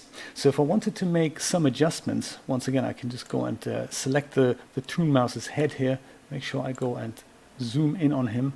Then I can literally go and adjust the light more to the top, more to the bottom. I can dolly away from the mouse, I can move closer, and so forth. So that's going to make a big difference in me making adjustments here and bringing out different effects of that.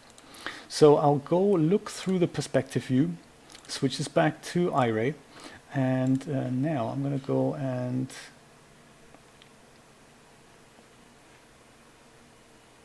exactly, yeah, that's a very good point, Christina. It was one of those ideas that I thought, man, if they're going to auction these things off, why can't I just get a hold of it? And there's always other ways. So yeah, I'm not going to do that. So under parameters, I'll see what that light does. I'm just going to focus in on the little guy here so I can see the effect pronounced. Once again, with the spotlight selected under the photometrics, we've got the same issues as with the point lights. It's barely noticeable right now. So I'm going to go and crank this up.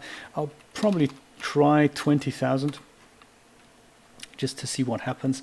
We can talk about the light temperature as well in a minute. And it looks like the direction is not quite correct. So I can see that the effect that the light has is now this.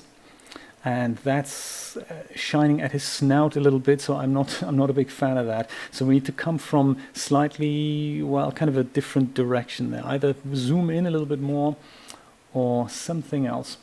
I'll use my auxiliary viewport for that. No, actually, I'm going to use the double viewport for that. Let's do that. Viewports, top and bottom.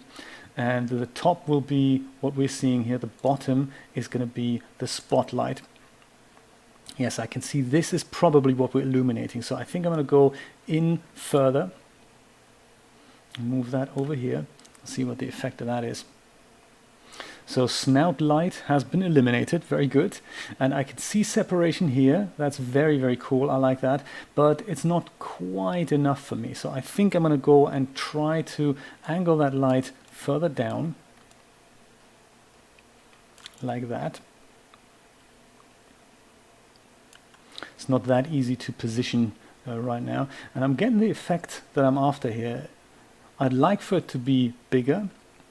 So again, if I dolly out, I've got this really bad mouse here. I think I'm going to have to go and see what I can do with the actual translation parameters here. Is it, what do you think? Is it going to be X? I'm going to try X. There we go. This is much more subtle control that I'm getting with this.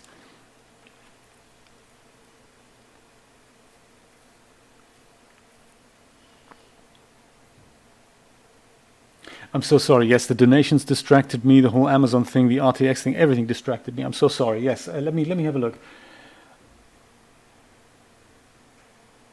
Do you know, it depends, in regards to your question, it really depends on the system. So I have systems that work really well with CPU and CPU and GPU together.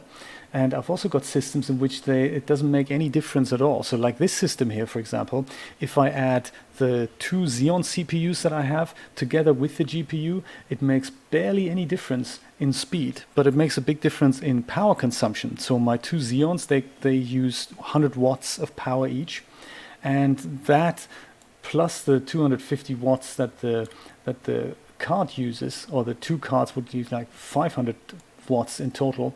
That's not economical, and it doesn't actually make a speed improvement at all. I mean, it does, like 10 to 5 seconds different, but that's really not anything that it's just not as big a difference as I thought it would make.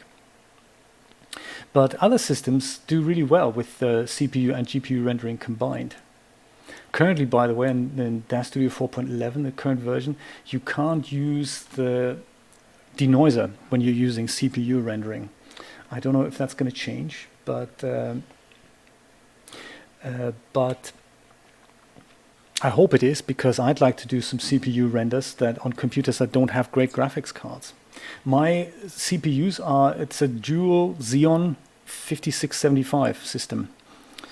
They're older, but they're hexa-core each, so it's very, very cool system, that.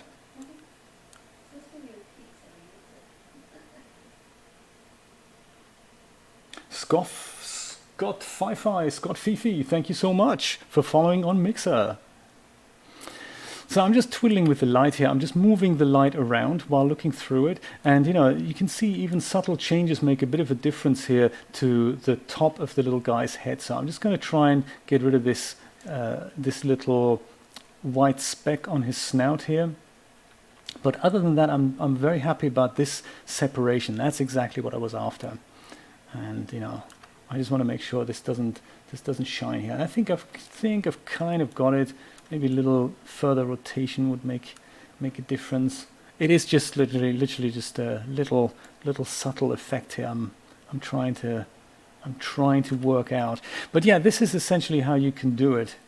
I think I'm going to leave it like that, because this is exactly the very fine line. It's exactly what happens with three-point lighting. That's why you have the rim light from kind of almost opposite the camera and slightly move to the top. And if you crank that light up, that's another thing we can try. We can really crank that up so that this kind of blooms out almost. Let's try that, shall we?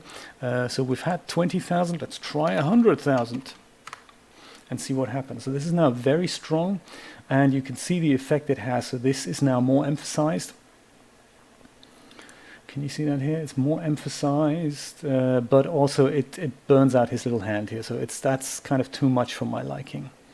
But if you have nothing else in your scene, that's how you can create really nice promo images. If you want to do the background in Photoshop, just a gradient or something else, and you only have your character and nothing else in the scene, you can do really good effects with just making that backlight really, really strong there.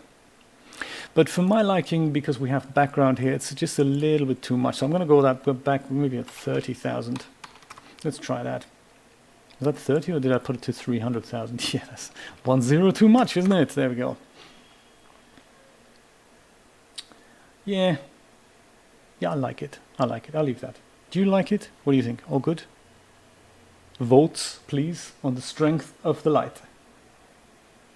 Xeon is a legend, and considering that the Xeons that I've bought for this workstation were $50 for a pair, you think, whoo, that's awesome. They were $1,500 each when they came out.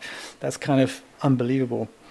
I got a snotty comment the other day about somebody saying, well, you haven't got that fast a system, And I'm thinking, yeah, but, an i9 costs like, what does that cost? Plus peripherals? I'm happy to have two outdated 8-year-old Xeons for literally $50. And also, all funded by Patreon donations and YouTube revenue.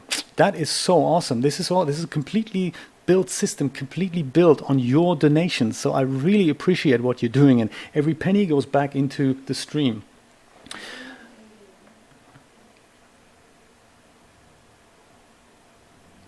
Ah, do you know what? Thank you so much for letting me know that I've forgotten something, Alien. That is exactly right. I've left everything in basically 3D Light shaders. I haven't turned them into Iray shaders. Thank you so much. Let's do that right away before we forget, because now that we've got our lights set up, I'll go back and turn that into my single viewport. That's very, very good point. Thank you.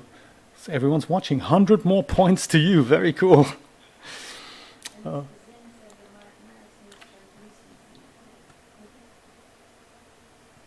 Do you think? Yeah, maybe. Yes, you think this, right? This is the environment light. Yes. See, my goodness, you're all very, very kind. Let's drag that down to 4,000 first of all.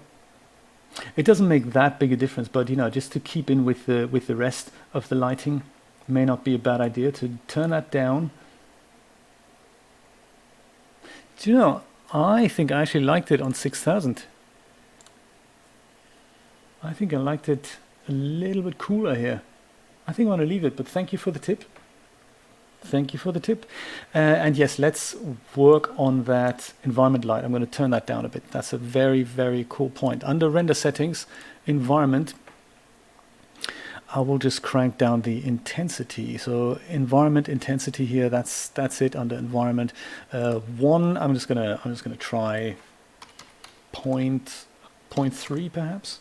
Let's see what happens. Huh, doesn't really make a difference. Oh, this is the backlight. This isn't actually the environment light. This is the spotlight. That is still the spotlight here. Might be kind of a comical shadow if we just leave it there.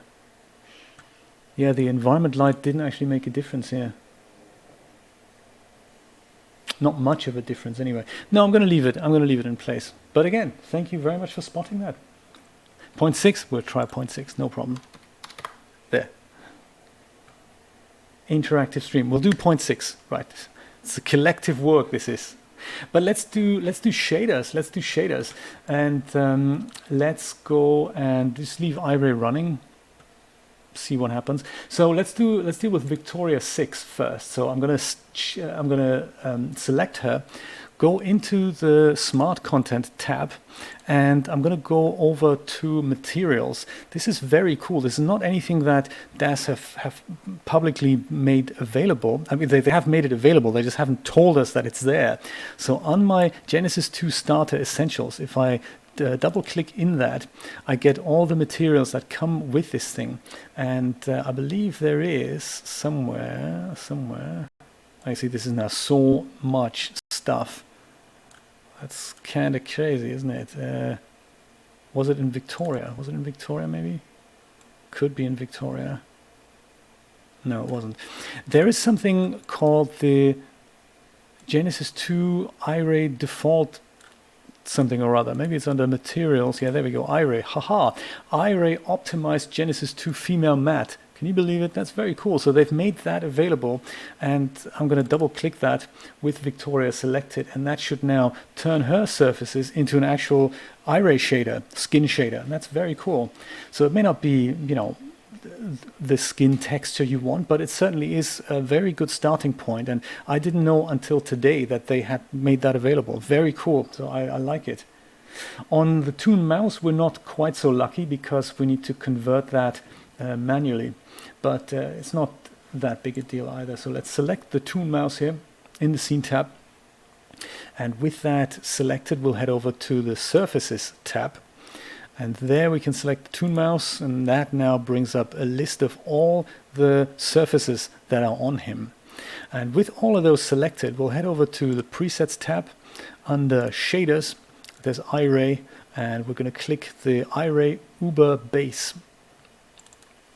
And that should now apply everything on that little guy into at least Iray surfaces, and that allows us, if we wanted to make any further adjustments, to do that. So that is a very good tip. Thank you so much.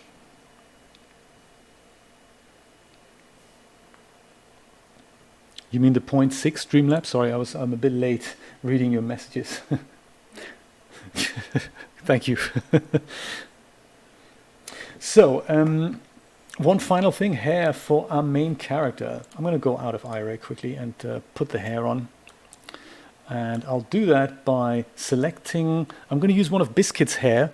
She's made a nice hair prop called the Mila hair, and that is a bun that's just tied up at the back. I'm going to go and select, camera, no, I want to select Victoria's head here. See, why is this not working well here? Again, because I'm looking through the camera. Okay, cool. Let me invisibilize the camera. That means I could also just unselect, make the camera unselectable. We don't really want to do that either, but I can make it invisible, and then we don't have these overlay things here. So I can go and select Victoria's head, and Biscuit's hair is technically made for poser. So I'm going to go into my content library tab under the poser formats here. And there's my runtime here, that's renderosity, that's where her hair lives, and it's under the props folder, under Biscuits, and there's Mila hair here, comes with a hair cap and the actual hair prop. So with the head selected, I'm going to double click the hair cap. That kind of almost fits on my girl's head here, but it needs a little bit of an adjustment. What's very cool about Biscuits' hair is that it works with so many figures. So very, very cool job there, Biscuits. So with the cap now selected, you go to the parameters tab, and here you have the morph tab, and that lets you fit it to Genesis 2, Genesis 3, Dawn, Pauline, Project Evolution, literally anything. If you don't have that particular morph, you have your own character, you can always use the offset morphs. Very exciting stuff. So I'm going to go use the Genesis 2 fit, and I'll do that almost fits. There's just a little bit of poke through here, but again, you use offset inflate, perhaps that'll work. There we go, until all the poke through is done. Thank you, Julia, very kind of you. And that's the hair cap, so we don't see any naked skin underneath the hair. And now we can just go and select Victoria again, and go back to the content library tab and double click on the Mila hair product, and that's going to parent itself to the head now, which is perfect. I like it because with the Mila hair selected, we go back to the parameters tab, and here you can have a lot of fun with fits as well. So yeah, let's dial in the Genesis 2 fit, and you have so much fun with all these kinds of things. I'm going to go quickly dial in styles, like the bun style, because right now it's just a regular tied back bun, but you can emphasize that expression in the woman's face by going the hair. Even the hair is afraid of the mouse. That's the thing. So one of these will be great. So you go, you're very welcome, Biscuits. So any of these things will just fluff up the bun, and you can use a couple in combination here, and then this looks really wild. See how much of it we see in the camera. Yeah, something like that. You don't want to do too much of it, but since we only see this little bit here at the top, I think this is going to be great. So even her hair goes, oh my god, there's a mouse. So very cool. Biscuits, tell me one thing. I forgot. I've been trying to look for the DAZ materials. I didn't find them. I was going to give her a little bit of a different hair color, but I couldn't find them. Where are they again? Where are they hiding? Because I think they are in the, they're under DAZ Studio formats, aren't they? I just couldn't find the location of that. If you could help me out, that'd be greatly appreciated. Maybe we can go and give the woman a different type of hair color. And while we do that, let's add just one final touch, and that's the depth of field effect. I think I'm going to go, actually maybe I'm going to leave everything as it is and just go with a tiny bit of depth of field in the camera. And to make that appear, we're going to go and select the camera, make it visible, deselect literally anything else in the scene, so like the whole apartment kitchen. The big Zapfer, how you doing?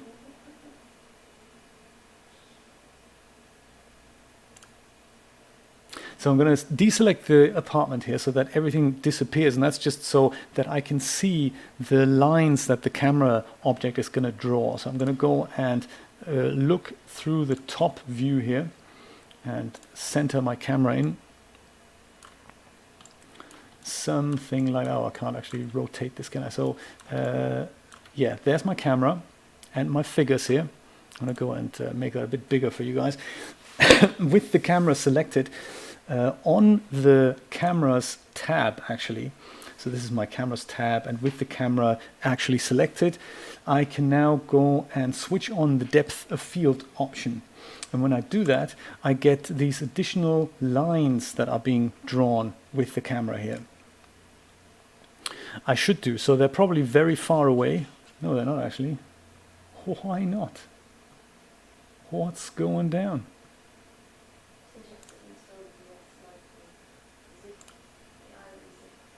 Right, thank you, Biscuits. I may have forgotten that because I'm sure I've had that going on my other computer, but since I've last used your hair materials, I think I've switched computers twice. So I think that is one of the things that's not installed on this machine. That makes perfect sense. Where would I find them in the hierarchy on the content library tab? Just give me a little indication of where I should be looking for that. And then I'll look there, and if it's not there, I'm totally going to have a look. So depth of field, I'm a little bit confused, my friends. Oh, there we go. The camera needs to be selected so that I can see these additional lines here. That's important. These two are the ones that tell me what is in focus currently. Actually, these two lines are currently giving me what's in focus. We're so close to our scene that I really have to be very creative in order to move that plane to our character. So it may not even be possible. Usually the further the camera is away from your subjects, the easier it is to get depth of field going. The closer it is, the more difficult it is to do that. So let's try and mess with our focal distance here. And that is, in fact, these two things. I'm trying to bring them so that at least the mouse is in focus. So, this would be focus behind the characters. This would be focus on Victoria. This is focus on the mouse. But if we wanted to bring both of these guys into focus, that may be really, really difficult. I could mess with the depth of field now, make that a little bit more open, but I wonder if our depth of field effect's probably not even going to be noticeable. I'll try it with this. Let's look through the camera and switch iRay on. See what happens.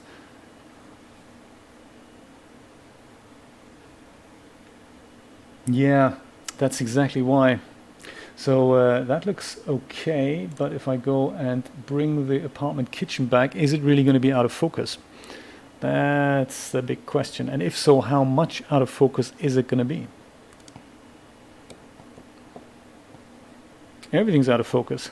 That's the denoiser. No, actually, it works well. It's okay. It's not bad. I mean, if I were to move the camera further away, we would have an easier time setting this up. But I can see that here in the background. This is kind of out of focus enough for me, for my personal liking. If I bring the f-stop down, then it'll be more out of focus, but it'll also get shallower at the same time. So we may risk that that Victoria isn't quite in focus anymore, which kind of would work for me as well, because it's more about the character. Depends really what you want to emphasize there.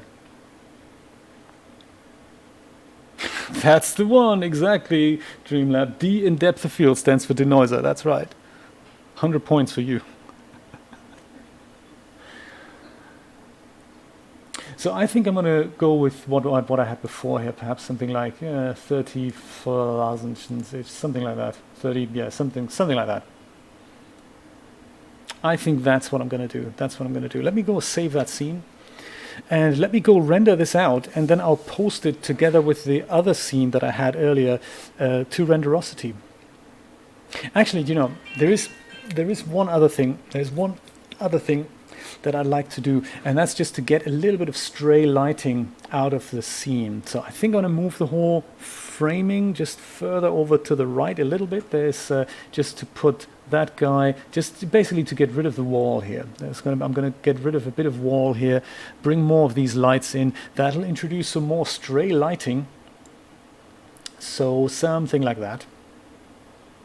You know what I'm saying? something like that. And but the other thing I'm going to do is and again, this is a really subtle effect. I'm going to use a bit of tone mapping to add a tiny bit of vignetting to my scene. And the reason why I'm doing that is because we have a lot of stuff going on here, and even though it's out of focus, or subtly out of focus, it does kind of distract the viewer's eyes a little bit. So let me show you what I can do there with the render settings tab open on the tone mapping tab. And it's only going to be a really, really tiny adjustment, and that's here on vignetting. Don't go overboard with that. So if I go and crank that up to something like 15, you can see what's happening. That's, then even though that is vignetting, it's kind of a little bit too much, but you get to see that it really makes the viewer's attention focus on one part of the picture. So it almost gets rid of 50% of what's there. It's still there on the sides, but it's very, very subtle. So it's obviously 15 is way too much. So I'm thinking maybe 5 is probably too much still. Yes, it's still a little bit too much. So I'm going to open this up to perhaps something like 2. But you get the idea. So with it switched on and with it switched off, so now this all straight lighting here is just darkened down a little bit. And that's exactly what I want, because really the focus of my scene is happening in the middle.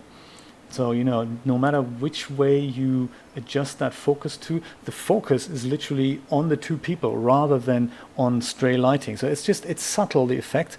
If I bring this back to what it was before, you can see that this is now back. This is kind of full whack light, but it was just a subtle adjustment like 2 will just dim that down, but only on the edges, and it leaves the focus and all the lighting in the middle just as it is. So there we go. That is all I have for you today. I hope you enjoyed today's session.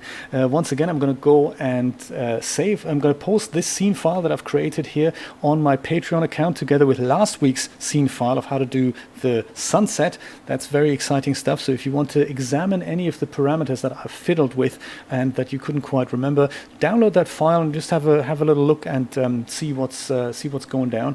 Then also the other thing, so I'm going to render this out. I'm going to put that on Renderosity. I'm going to put the scene file back on Patreon, and this is the other thing I've created here as the thumbnail earlier. So except for me having forgotten to switch off that target here, we get more or less this is what the final render is going to look like almost.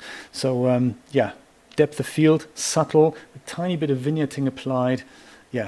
That is it. I'm going to post this and the one that we've created today on Renderosity. Both scene files, or the scene file from today and from last week, go on Patreon. And don't forget to drop by, time-sensitive, limited invitation only, drop by the Discord if you wish. We've got a new Discord server, and I'm not sure where it's going to go, but going forward it's going to be a Patreon-only perk so that we have a closed system there that we can keep our chat going in the Discord. So there we go. Oh, thank you so much for your subscription. Very nice. I love it. Do you get the walking zombie animation? Come on. Very cool. Very cool. My friends, thank you so much for having me, and thank you so much for chatting. I really enjoy these streams, and I hope we can keep them going for a very, very long time. I'm having fun. It looks like you're having fun. That's what DAZ Studio is all about, isn't it? Or 3D Shenanigans is all about. Don't forget, tomorrow I'm going to do another stream, and that will be on Subnautica. So it's also same time, same place, right here. We're going to play Subnautica Saturday.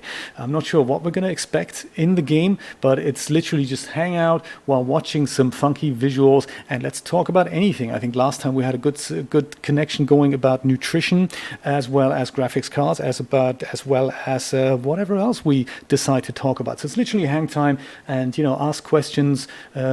Bring comments and bring knowledge, and let's exchange what's happening in our heads.